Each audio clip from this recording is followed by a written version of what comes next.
नमस्कार मैत्रिणींनो, स्वागत आहे तुमचं माझ्या एका नवीन व्हिडिओमध्ये। तर आजच्या व्हिडिओमध्ये वटपौर्णिमेसाठी सुंदर सुंदर असे फोटो पोजेस मी तुम्हाला घेऊन आलेले आहे।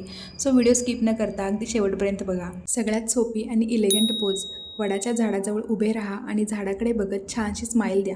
कॅमेऱ्याकडे बघायची गरज नाही, कॅन्डिड फोटो खूप छान येतो।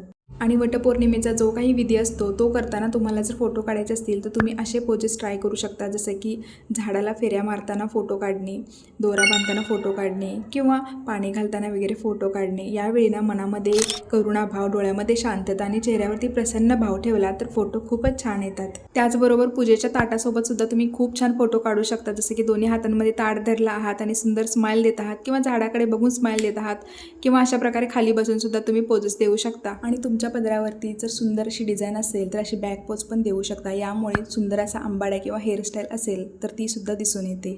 तुम्ही काही खास दागिने घातला असाल किंवा पारंपरिक दागिने घातला असाल तर ह्या पोजेस नक्की ट्राय करा, जसं की एक साईडला तुम्ही बघत आहात आणि केसांच्या मागे थोडासा हात नेला आहात आणि सुंदर अशी स्माईल चेहऱ्यावरती आहे किंवा पूर्ण आत्मविश्वासाने तुम्ही कॅमेऱ्याकडे बघून सुद्धा स्माईल देऊ शकता। त्यामुळे तुमच्या पूर्ण दागिन्यांसोबतचा लुक खूप सुंदर येतो। दागिने दाखवण्याच्या या सुंदर सुंदर पोजेस तुम्ही नक्की ट्राय करा। मैत्रिणींनो, वटपौर्णिमा हा सण आपण पूर्णपणे निसर्गात जाऊन सेलिब्रेट करत असतो आणि नुकताच पाऊस येऊन गेलेला असतो, त्यामुळे वातावरण अगदी फ्रेश झालेलं असतं। सो ह्या हिरवळीमध्ये, ह्या फ्रेश वातावरणामध्ये कॅन्डिड फोटोज फार छान येतात। सो अशा प्रोजेस नक्कीच ट्राय करा। आणि आजकाल नवऱ्याला सोबत घेऊन जाणे हा ट्रेंड चाललेला आहे। सो तुम्ही तुमच्या नवऱ्यासोबत अशा काही पोजेस ट्राय करू शकता। व्हिडिओ आवडला असेल तर लाईक, शेअर आणि सबस्क्राईब। भेटूया अशाच एखाद्या नवीनशा व्हिडिओमध्ये। तोपर्यंत बाय।